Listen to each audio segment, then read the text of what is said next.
Its energy surrounds us and binds us. Saul holds a special place among the Infinity Stones. You might say it has a certain wisdom. Hey, what's up everybody? It's Nick from Carbonite Convos, and welcome back to our final installment of our complete Marvel Cinematic Universe Infinity Stone timeline.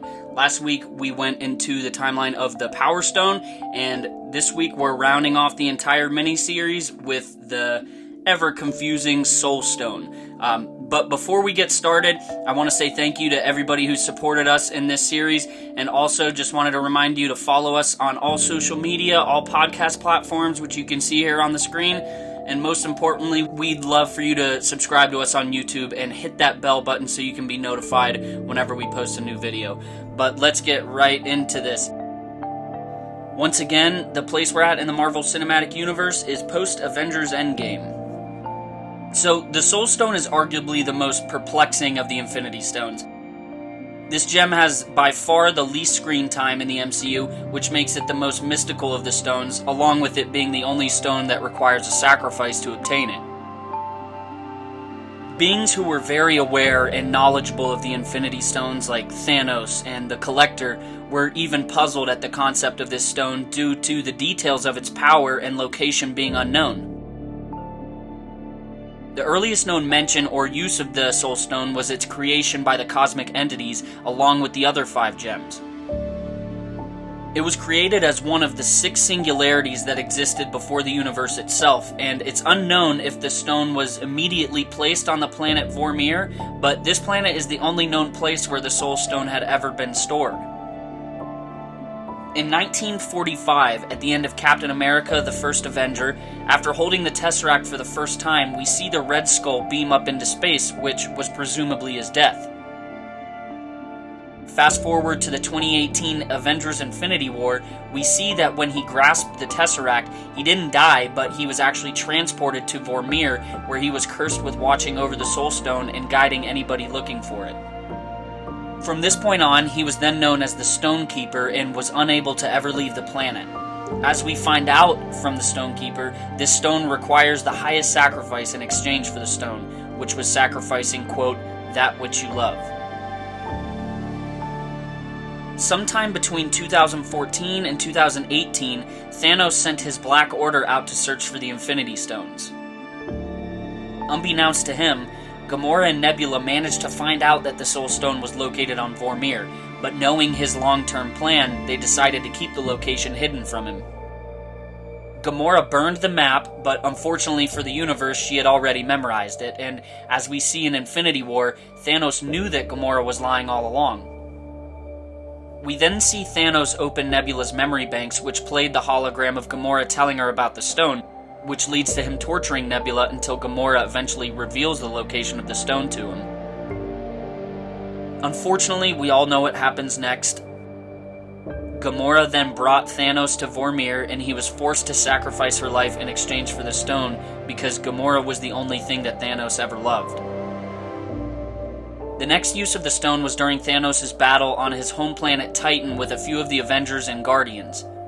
We see him use the stone twice here, and curiously, both times he used the Soul Stone, it was in conjunction with the Power Stone.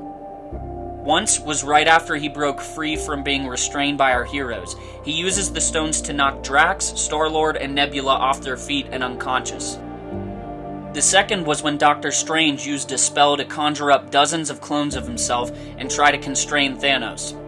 He then used the Power and Soul Stones to identify the real Doctor Strange and destroy all the Doctor Strange clones. The next time we see this stone in use is when Thanos' mission is finally complete and the gauntlet is forged with all 6 Infinity Stones. He then devastatingly snaps away half of all life in the entire universe, and his consciousness is then transported to the Soul World, where he finds Gamora as a child. This scene was very confusing to a lot of people because we didn't know if this was a physical place or something a lot more mystical. Now, we know that the Soul World is actually a pocket dimension which was located inside the Soul Stone itself. When a being is sacrificed or killed in relation to this stone, Their souls are then transferred to this soul world for all eternity, or until our badass heroes bring them back. Fast forward to 2019's Avengers Endgame, we know that Thanos used the stones to destroy the stones a few weeks after his infamous snap. From here, in 2023, the time heist plan was devised, which sent Black Widow and Hawkeye back to 2014 to retrieve the Soul Stone. Like his encounter with Thanos and Gamora, the Stonekeeper told the same truth to Natasha and Clint. They had a slight disagreement as to who would sacrifice their life, but after a short battle between the two Avengers, we see Natasha ultimately being the one sacrificing her life so Clint can bring the stone back to the present. Hawkeye does just that, and the stone is then forged along with the other 5 stones into the Nano Gauntlet, designed by Tony, Hulk, and Rocket. We then see Hulk use the gauntlet to snap back all life that vanished 5 years prior, as well as Tony use the gauntlet and the stone to snap Thanos and his army into oblivion, ultimately sacrificing his life.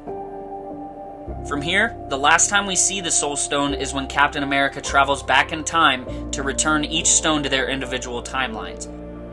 This has been the ending to each Infinity Stone timeline so far, but Cap returning the Soul Stone to its timeline is definitely the most intriguing. This is due to the fact that he probably wound up confronting the Stonekeeper, which was formerly his first arch-nemesis, the Red Skull. We're only left to imagine how this meeting would have went. We know that the Stonekeeper remembers his past life because he tells Thanos and Gamora that he once held an Infinity Stone, leading us to believe that if he remembered that, he would also remember Steve Rogers. We don't know if this meeting was a confrontational one or maybe one of mutual respect, but maybe we'll save those theories for a later Marvel short story. So, this concludes our final video in our Infinity Stone timeline series, but before we finish up, we just wanted to say thank you so much to everybody who supported us throughout this series. This was the first mini-series presented by Carbonite Convos, and we're really excited for future mini-series, whatever they may be. Don't forget to tune in this Wednesday as we switch gears and go into the complete timeline of the famous Skywalker lightsaber. But until then, everybody, may the Force be with you. Remember, the Force will be with you. Always.